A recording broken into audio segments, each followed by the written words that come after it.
Okay. Right. All right. Well, let me go ahead and kick off our December episode of the Undiscovered Programs for Those with Special Needs series. I appreciate all of you joining, and I want to do a couple of housekeeping things. First of all, we expect that this will take about an hour. I'm not certain how long it's going to take, and I'm not going to stop at an hour, but we want you to reserve at least that amount of time. And if it takes a little bit more than that, so be it. We're anxious to enjoy this experience and don't want to cut it short. There is a chat box to the right bottom of your screen.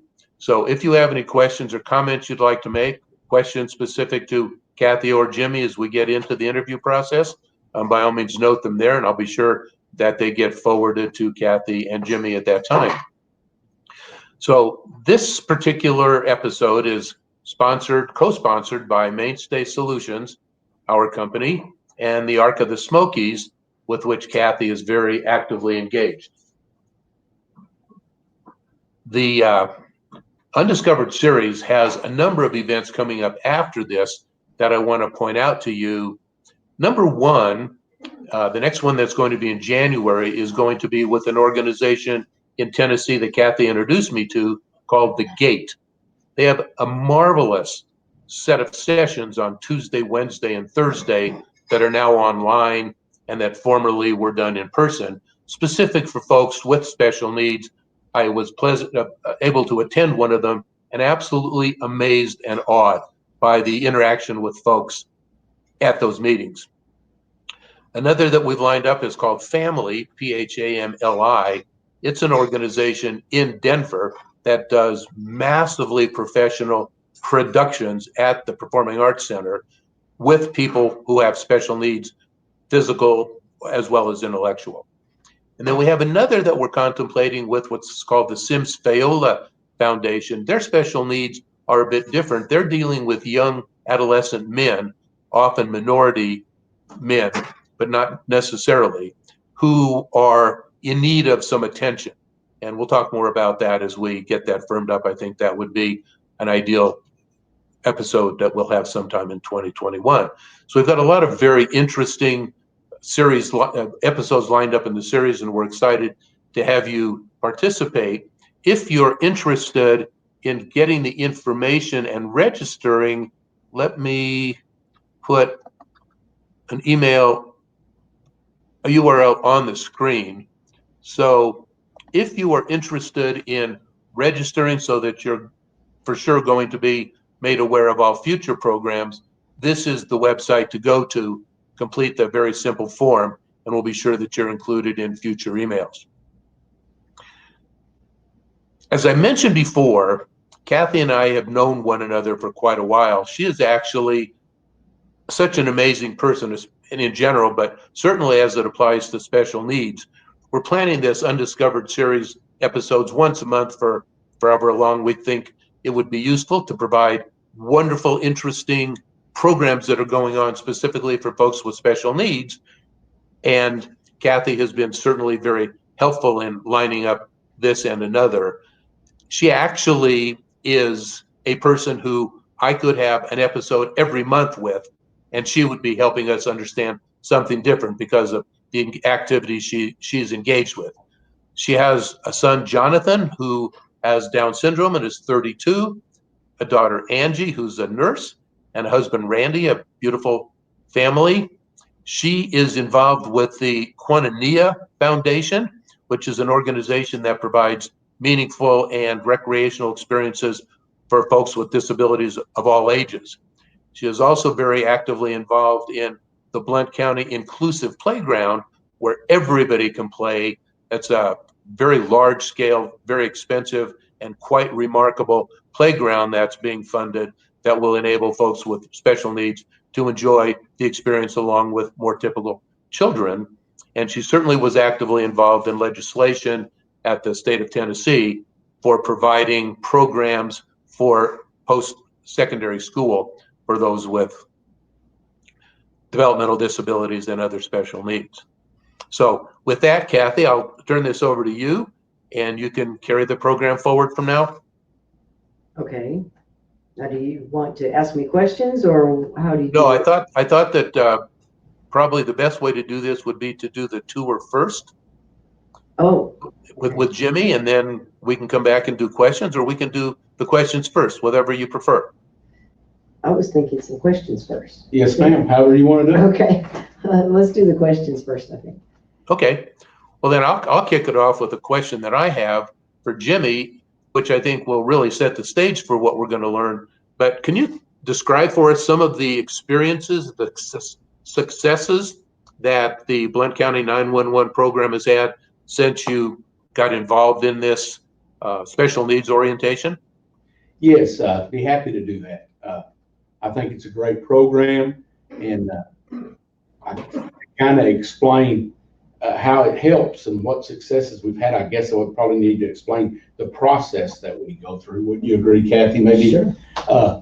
So we get information from families because of Kathy's wonderful program, where that have a special needs family member or someone who is in need of special attention. We get that information and we enter it into our computer-aided dispatch computer system, or our CAD for short. You may hear me say that again. And our CAD, it's loaded with all the addresses in our jurisdiction.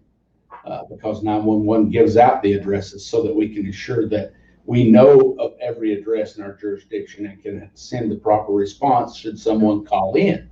So on that address that the person has provided this information about, we can put an alert so that if we get a call at that address, when we type it into the CAD, it pops up and says alert.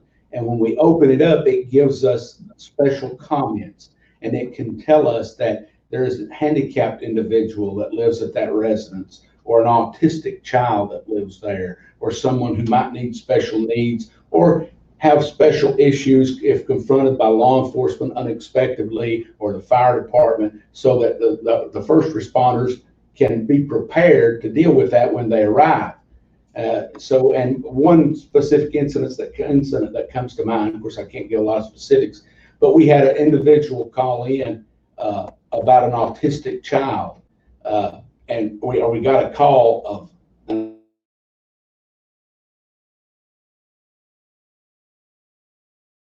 popped up immediately. And when that happened, we were able to give law enforcement that information while they were on their way to the call, which helped them better deal with the situation when they got there. So this is a wonderful program. It helps law enforcement, EMS, and fire, especially if we know that there's a handicapped person in a certain location in the residence. Fire department knows to look for that person and to make sure that they're out. Everyone is out, but of course, know that that person might need special assistance in exiting the residence. So it's been a great program for us.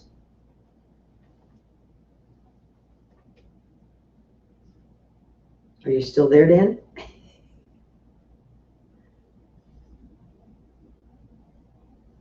All right. Well, another thing that we did after it was deemed successful for families with special needs. Jimmy actually came to me and said, could we extend this to seniors? Because we have some people that might have difficulty hearing or visual problems, be on a walker, have trouble with walking access if they need to vacate the building. And also that we have some folks with dementia who are wandering, and sometimes they can't tell us who they are and that sort of thing.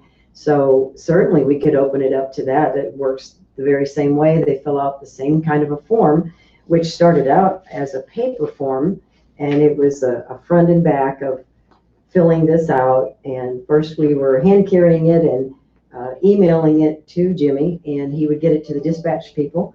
And now it's online on there. If you would like to take a look at the form, it's blount911.com, and that is spelled BLOUNT.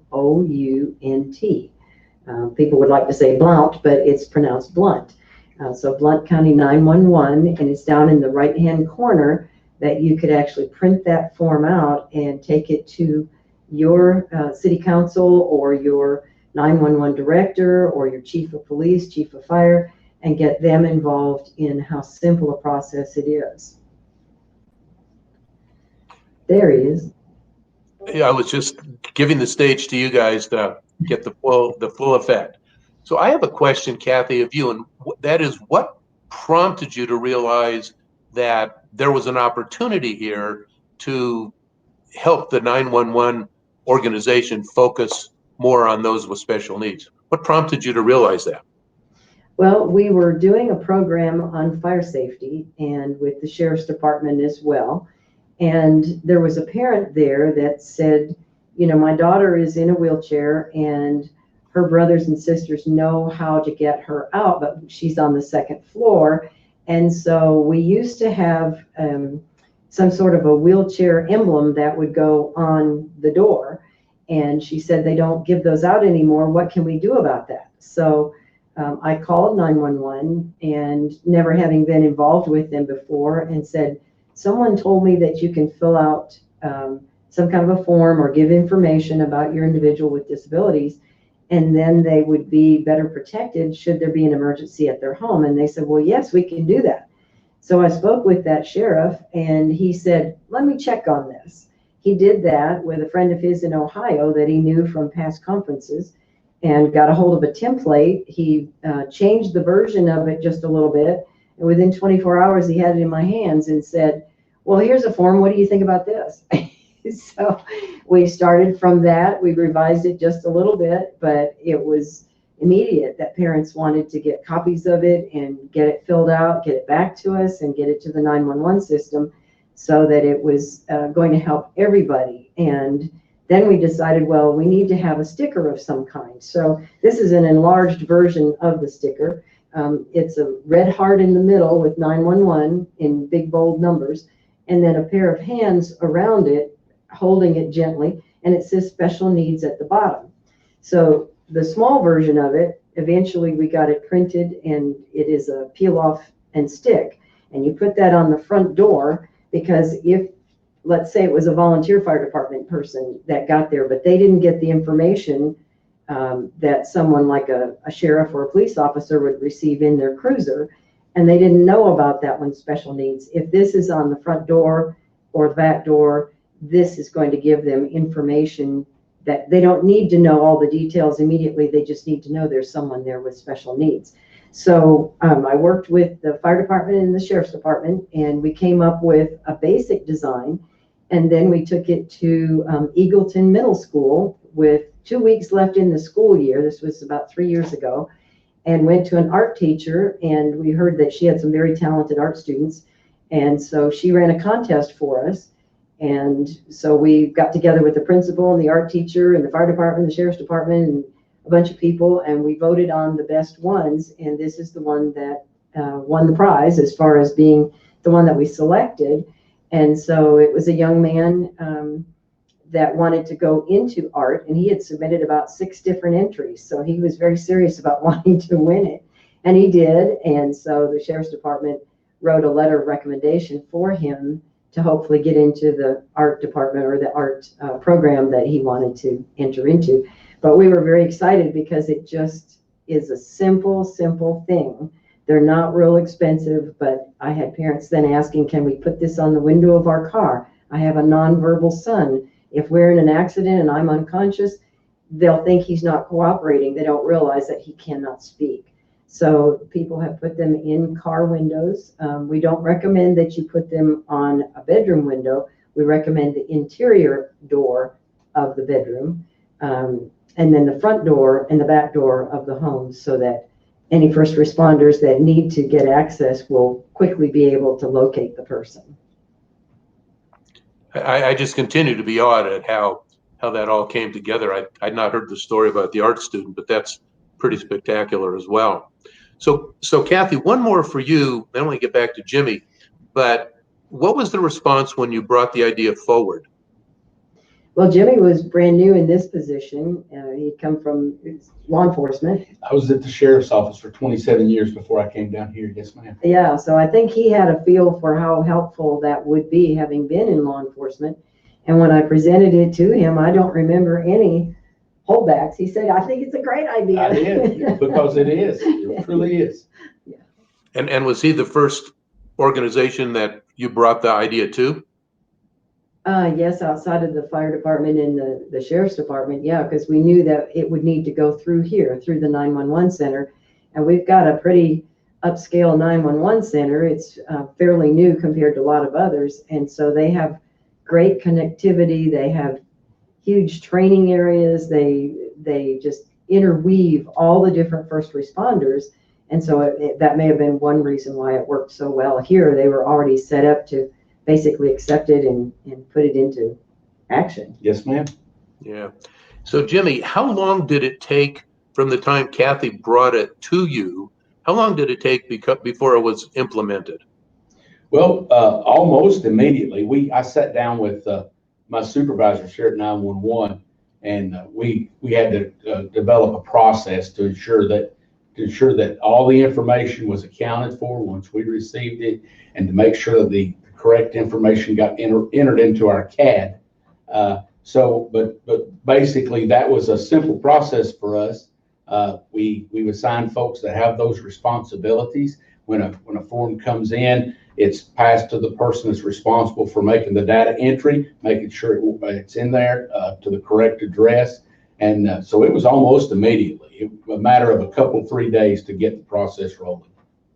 And then relative to getting it actually implemented, so the electronic dispatch system provided the insights, was that longer, or did that happen in that same time frame? Oh no, the CAD, and most CADs do computer-aided dispatch systems in your jurisdictions. With technology today, most CADs have the capability to add comments on a particular residence. So that capability was already built in our CAD system. So basically, it was just us utilizing it for this, and it can be used for a number of different things. But this is one of the biggest things we use it for, is to make sure our first responders have this information when they pull up to a residence. So it happened really quickly. So one of the questions I have, someone submitted here, is how did the first responders respond when this new system was put into place, or this modification to the existing system? You want me to? Yeah, answer? Okay. Well, being in law enforcement myself for 27 years, we're charged with protecting the community, and any tool that we can have in our toolbox that will help us do that more quickly and more capably, then that's something that's good for us. The police departments, the sheriff's office, the fire department, EMS, they accepted it and thought it was just a great novel idea. When we get there, we're going to know what's going on before we arrive. Hopefully, if we're doing our job at 911, but we're now also able to give them particulars about issues that they might face. And as a first responder, being out there for years, I want to know as much as I can know before I get there. And I think anything that tells me that is a good thing. So they accepted it very, very well. Yeah, that's hugely exciting. So I actually failed to introduce Jimmy, and I apologize. Jimmy is the director of the 911 Command Center. As he had indicated, he spent 27 years as a deputy sheriff. Am I right, Jimmy? I was the deputy chief at the Blount County Sheriff's Office my last 13 of the 27 years. Yes. Right. And as is particularly obvious, he's been very responsive and very fundamental in bringing this all to pass. But by the way, for those of you who signed on after we started, I see a number of people. Be sure to enter in the comments section on the lower right of your screen any questions you would like to have asked of Kathy or Jimmy, and we'll be sure to forward them as soon as we see them. Do you have an opportunity to share this with other 911 centers or other law enforcement centers in other locations? Are there other places where this is being done? Talk a little bit about that, if you would, please. Yes, be happy to. I'm a member of a number of professional organizations with other 911 directors across the state and sometimes across the country. And so, yes, we network and we talk about programs that individual districts have that would be helpful to anyone and all of us. One particular incident I can tell you about, we're an accredited agency, and we're accredited by the CALEA. It's a standard nationwide, or actually worldwide, accreditation program. And it includes law enforcement agencies as well as communication centers. And 2.5 years ago, we were getting our reaccreditation, and we had two assessors come in and spend a week with us. And then we had to go to Grand Rapids, Michigan, to meet the actual accreditation commission and find out if we were going to receive reaccreditation and accept our award, which we did. But one of the only question I got while addressing the commission in Grand Rapids was, Director, tell us about this family support program you have. Cool. And because the assessors, we had showed it to them when they were here, and there was people there from literally all over the world. So the one thing they asked us about was how great, and commented on, was how great this program was and how useful it would be in their own community. So yeah, we share information all the time. And have you found that the other organizations have implemented it within their communities as well? Yes, there's been a couple that have implemented. I can't specifically say which ones right now because I can't. My mind's not working. But yes, I've had probably half a dozen indicate that they were either implemented or were going to implement a similar type program based upon what we shared with them about the work Kathy and I had done. So yes. Very exciting. And hopefully beyond Tennessee, there are other centers that are doing it as well. Yes. I do have one funny story that the sheriff that helped me, or the deputy that helped me get this into effect, I think he holds monthly meetings with his SRO officers, the police officers at the schools. And so he had me come and speak before a group of, I guess, about 20 or 30 of them one morning early. And I came in and presented in about 5 minutes what it was, showed them the little emblem and showed them the simple form and told them how it works and that, it would get dispatched. But I needed their help to register all the families that they knew of, youngsters in their school district that had special needs, that were in special ed classes, or for some reason their family needed to be registered, whether it was an elderly parent or whatever. And the funny response I got was that some were paying attention, but most were not. And I thought, wait a minute, you guys work in schools and you're not even paying attention to me for 5 minutes. And then like an hour later, by the time I was home, my phone was ringing because I passed out my business card. And one of them called me back and he said, I'm sorry, but I didn't pay attention close enough. And I need to get all these forms for these kids in my school. Can you come and bring me 50 forms? And so we did approach all the schools in the area. We gave it to their principals and their special ed directors to try to get it dispersed to the families who need it, because word of mouth is not good enough. Even TV spots, it's not good enough. You have to get it in the hands, in the backpacks, and then hope that the families will return them so we can get them a sticker. And we don't just hand out the stickers. We need to make sure we've got a form in hand and then they get the sticker to be registered at 911. So you've got some processes of your own that you go through to ensure the community takes advantage of the opportunity. Yes. Do you feel that the majority of the community that's in the coverage area of Blount County 911 in law enforcement, do you believe that majority of people who have these needs have actually taken advantage of it? I think there's a whole lot more that need it. We probably will need to do more rounds of it, but with COVID-19 and some schools in and some schools virtual and all that, it's kind of impossible to do it right now. But I do send it out on emails for all the email addresses that I do have, which is probably about 500 families.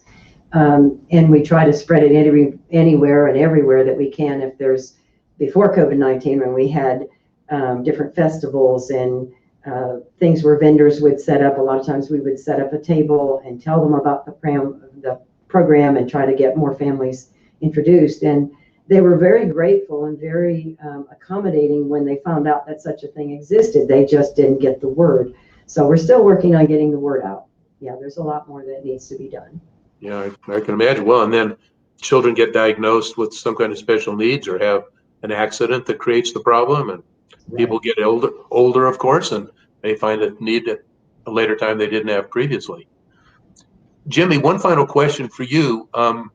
Do you foresee any enhancements beyond what you're doing? I can't imagine what they would be, but are there other roads to hoe that follow the same kind of pattern? Well, like you said, it's technology in the 911 business is ever changing. So we are constantly looking for ways to better serve the community, especially in this way.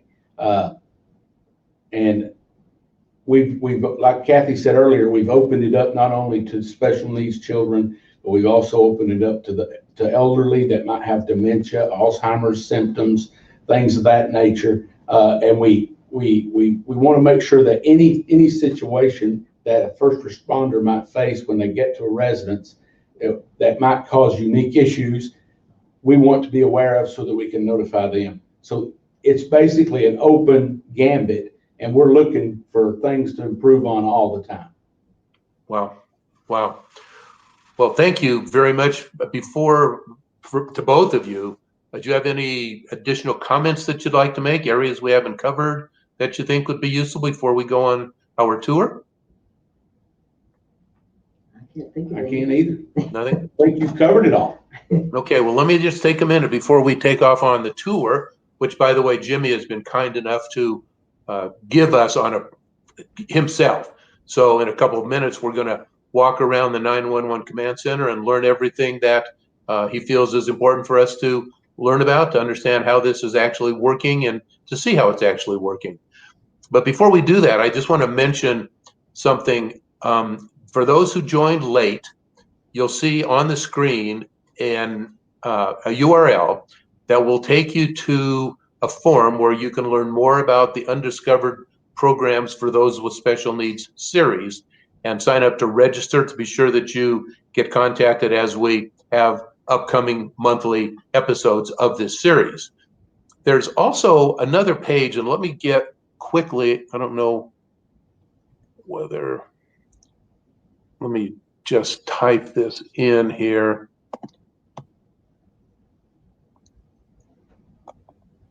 This one is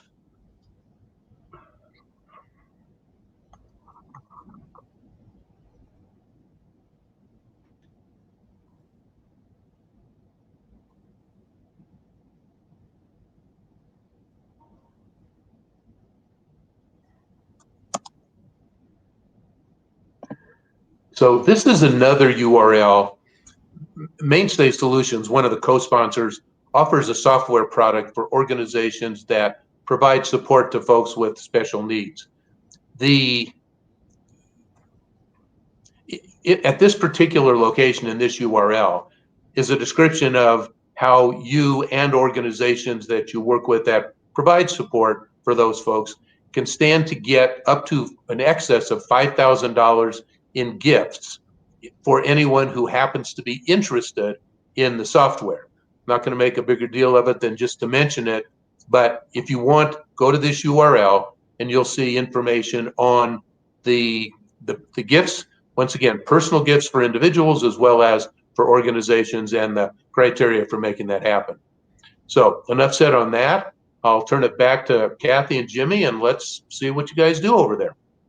Okay, now the one thing we're not is professional videographers. So I'm hoping that we won't make you seasick as we walk down the hall to get through the 911 center. So I'm going to have Jimmy carry the computer, and I'll need to be nearby with the camera, and we need to figure out how we're going to do all I'll of let this. you lead and I'll follow behind. I don't think that's going to work. I think you have to be in the front. do I? Yeah, I think so. So we're going to take you down. Let me see over your shoulder, maybe what I'm. Let me turn around. and get the There we cord go. on the Whoops, correct we're side. probably making There you you go. dizzy. Sorry. Okay, so we're walking down through the corridor of the 911 center, and Jimmy's going to tell you about some of the other things that they do here. Yeah, this is, of course, our administrative section where our supervisors, professional standards, and training people work. And as we make our way down to the dispatch center, our folks, law enforcement, first responders, are now going through critical incident training to help us better deal with people with special needs, whether it be emotionally distressed, whether it be handicapped, whatever the situation may be, mental health issues, there's a process that puts us through critical incident training to help us de-escalate those situations, both on the telephone and for the first responders when they arrive in person. So, and we hold a lot of training classes here. We've partnered with the sheriff's office.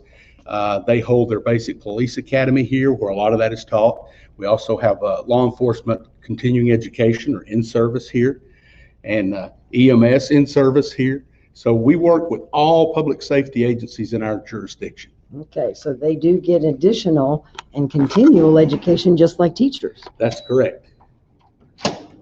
And we're going into our dispatch center now. As you can see, we're live and working. I'm going to try to turn the camera Do you want to pan around? Yes. Yeah, see all these screens?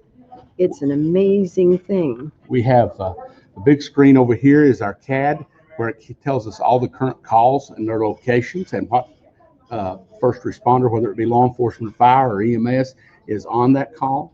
And we have our auto vehicle locator on the other big screen far across the room, which tells us the location of all of our police and fire units out in the community on a map. So that's a map, okay. Then we have the Tennessee Department of Transportation cameras that are located in Blount County. We have security cameras for our local government, our local school systems, and other important locations in our county so that we can see if we get a call from that location, what's going on. And as the police and fire folks or EMS are headed that way, we can tell them what we're seeing.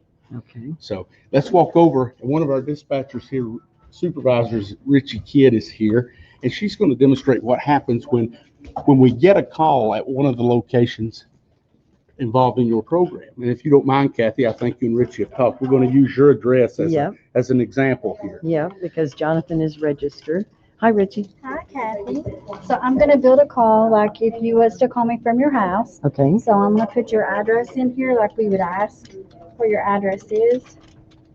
And then when it comes up, we'll build. So whatever type of call we ask you what's going on. Move in there Right so here. they can see that really well. So whatever's going on, we're just going to put Yeah, the alert Test. one right here. Which one? This one? Straight in front of this you. one Yeah, here. There we go. So when we build it, we're going to accept the call. I'm just going to put it in right now as a test call. So And you all can see the can alert up in the top right corner.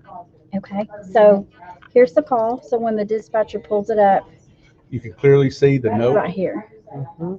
And then when we need additional information, it shows Down syndrome, speech impediment, and then you can pull it up, fears, loud noise, and then here's the caregiver's information.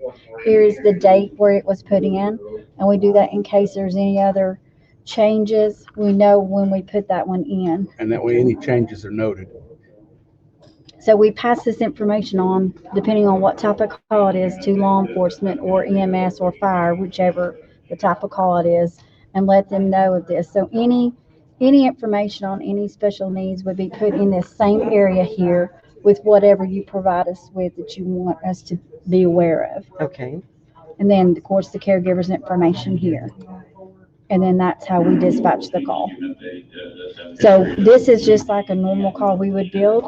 And we do have other special directions in here for other things. Mhm. So we pay attention to that especially.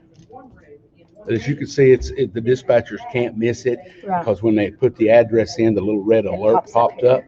And then once they get the call entered, that's the situation that's going on, then they can open it and read the specific comments that alert's sending them to. Okay. And that way, that information is passed on to whatever agency is responding to that location. Okay. And then that map that's up to your, up above that. This here Tells is you where. the, this is the actual CAD map. This is just set up for a demonstration, but I can Okay. put the address in here. And some have it to where it automatically goes to the address. So as you can see right here, Okay. it's got a little police car and it Okay. shows that mine is a test call. So I can zoom in and see that this is the address that they're responding to. So in the event, we can drive the officer there and tell him how to get to that location, Okay. or fire And then EMS. we also whichever. have a phone map. You might want to tell It's them over about here. it. If you was to call in on 911, if you have a home phone or a cell phone, it's going to populate on our phone map. and it will do the same thing to where it will give you a pin just like the other one. So as you can see, both here actually is connected to our CAD, so it'll tell what type of call it is here. Over here is just our phone map, which shows when you call in on 911 where you're actually And hitting at. additionally, the phone map, when a cell phone calls in, we get the call and it pops up once it's answered, whichever dispatcher answers it, it pops up on their phone map and it will give your location. And it's our phone system's integrated with Rapid SOS, which allows it to be correct 97% of the time within 11 meters of your location. Wow. So wherever you are on your cell phone, it's going to pop that on your map. Exactly. Okay. So that's the two different maps that we use. And then of course here's our phone system. So when you do call in, it shows the phone number. A lot of times it shows the name. It'll show you if it is a non-emergency call or emergency call, and those rings are two different ring types. We have non-emergency lines and 911 lines. Okay. So the ringtones are different. We answer both here in the same location, Mhm. but the 911 ring is different so that we know it's an emergency call coming in. Okay. And then up here that you see right here, this is also a secondary. This is what the officers have in their vehicles as well too, so they can see the Okay. type of calls they are. And you send this to the officer's tablet that's en That's route, correct. their little computer thing? That's we the screen, that top screen there is Okay. the screen that the officers are actually looking at. Okay. So what we're going to do is I'll show you. So we'll pretend that this cancel here, since this is a test call. If I was to dispatch it to a certain officer, I would give the call out and then I would move it and show it down here, which would show a different color. So it's showing that the unit is been dispatched to the call. Mhm. And as you can see, it keeps, when I click on it, it keeps popping to the call. So then if I put the unit in route, then it changes the status here. So when my officer gets on the scene, it will change to green because that's how I have mine set up. Okay. Whereas all these green right here, you see that we have going on anyway, are calls that are already, officers There's are already already on the officers scene. there. Okay. This over here to the far right is our radio system. This is where all the communication comes from. Any dispatcher at any console, it doesn't matter where they are assigned to sit, they can pull up any radio and listen to the traffic. So if we have something major that where we took the call and we need to get it out in a hurry, we can give it out even though it may not be for the agency that we're assigned to dispatch for. Okay.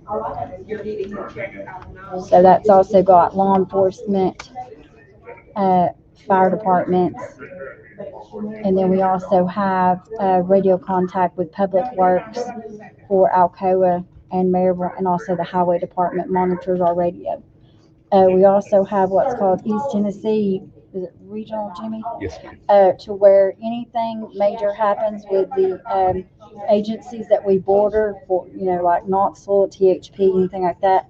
If we have something, we can also communicate via radio with them. So that kind of saves time with the phone. Okay. And when you said, I can't remember the term that you just used, but the city facility, like the gas and water and that kind of thing, you also Utilities. have utilities. We, anytime that we have a call that we have to notify the electric department on, Mhm. all we do is we come over here and they've got radio contact, and we can just select it up and just key it up and tell them this is Blount County Dispatch, and we usually say Blount County Dispatch to Alcoa Electric. Mhm. And they respond to us, and then if it's a telephone pole that's been knocked down by a car crash or some issue like that, they're responding that quickly. Okay. Great. Anything else? Nope, but these are the screens that we use. As you can see up here, I think Jimmy said when you first walked in, these are our probation, the courthouse, our actual dispatch. There are some schools that's up there, and then up here on these two major projectors are also the same here. Right. It's just a master. And then the cameras over to the far right are TDOT cameras, which we can see sometimes if there's a wreck on the highway, we can actually see it. We can't zoom in on those. Right. That's TDOT. but We've we can actually used that to dispatch the call before someone called in. Yeah, because you saw it. Yeah. Okay. And over here to your far right is AMR ambulance service. They are in the same room with us, but this is dispatch for the ambulance service. Okay. And right now, even though they're in the same room, we call them and give them the call. If we have a medical call right now, we are in the process of working with them to where they're going to be on the same computer with us. Mhm. And then that way, when we build it, they'll automatically see Just it. populate right to them. Yep. Okay. Right. Great. Okay. Any Thank questions? you, Richie, very You're much. welcome. Thank you. Very informative. It looks very complicated to me, but I'm glad you know what you're doing. Here's the book that you Okay. wanted, so we could show. Anytime that anyone signs up for the family safety program, here's the book we have. Mhm. So they have it marked off by zones. Okay. So, and what I mean by zones is our officers are assigned to certain areas, and they call it terminology for them. It's zone. Okay. So we have them divided up by that, and then it just has all the information that anyone that signed up had provided us. So Mhm. that's what goes into It's kind of where our they saw it. backup copy from Right. the CAD. And that makes me feel better as a parent, because if anything happens where the Computer. stuff is information lost, you've Mhm. got something We to have go a by. backup, We right? have Yeah. a backup. Yes, All ma'am. the ones that's been filled out have been divided in here. And so You've we got a can whole just- bunch. Do you know how Yeah. many you have? I have no idea. I have no No, idea. we've never counted them, I don't think. I have no idea, Okay. but they're all in here that, It's a big book. mhm. Yes, And then ma'am. there's the stickers that you had provided Right. us with. Mhm. So we keep all this in here, and the book is on our shelf that keeps over there in case we had to pull it for any reason. Okay, great. Thank you, Richie. You're welcome, no problem. All right, we can go this way if you want to. Okay. Kathy. All right. I'll take you out the other door and kind of see if the training is going on in there. We Okay. can at least take a quick look inside. Oh, gosh. You don't want to disturb them, do you? Oh, they've Jimmy, been over- Jimmy, Yes. while you're heading over there, we had a question from one of our participants who is an EMS himself, emergency Right. services, I believe in Oregon. He was asking about what is the 911 CAD vendor who you use? I'm sorry. We're going to have to move down. Who Yeah, is we've the got a 911 little noise CAD? in the background. I apologize. We're going to move to a little bit quieter spot. Go ahead. Yeah, who is the 911 CAD vendor that you use? Oh, we use Motorola Flex, formerly Spillman. Okay. All right, I'll send that off to him if he hasn't heard. Formerly Spillman? Formerly, yes. Motorola bought Spillman after we were on board with our CAD in March All right. of 2016. All right, thank you. You're very welcome. I'm We'll going try back this- to getting Yeah, off we'll screen. try this real quick again, and I just wanted to give you a brief kind of tour of our building and our facility. I can not disturb anyone. Yeah, we've got class going on. But we have a large training room, and I apologize for that, but I'm happy that it's being used, Yes, me too. where corrections and law enforcement training, like I mentioned earlier, takes place, as well as EMS classes for the EMS first responders. And we allow community organizations to use our meeting room as well. So, but we think this is a great program. We appreciate the relationship we have with Kathy and her organization. And we'd like to see it spread all across the country because it's already been a benefit to us. Well, Well, hopefully we can help facilitate that. We have a number of organizations that provide support predominantly to people with Down syndrome, but we certainly want to spread the word as well. I'm awed by what you two have accomplished with all of your colleagues. I remember, if I'm not mistaken, when 911 first came into existence, and it's amazing to think about the upgrade that came because of the electronics and how you're able to do so many things now in real time. But a tribute to you and all your people, and God knows to all of those first responders and special folks who actually are doing what they can to keep our community safe, especially in these times, which makes it just that much more difficult. But I can't tell you how much I appreciate the time, the tour, and the information. Really, were happy. really grateful to you guys and to Kathy. Thank you. Yes, sir. Thank you very much. Well, you're totally welcome. And if there's nothing else, I'll go ahead and adjourn the meeting. Okay. Thank All right. you. Thank you all.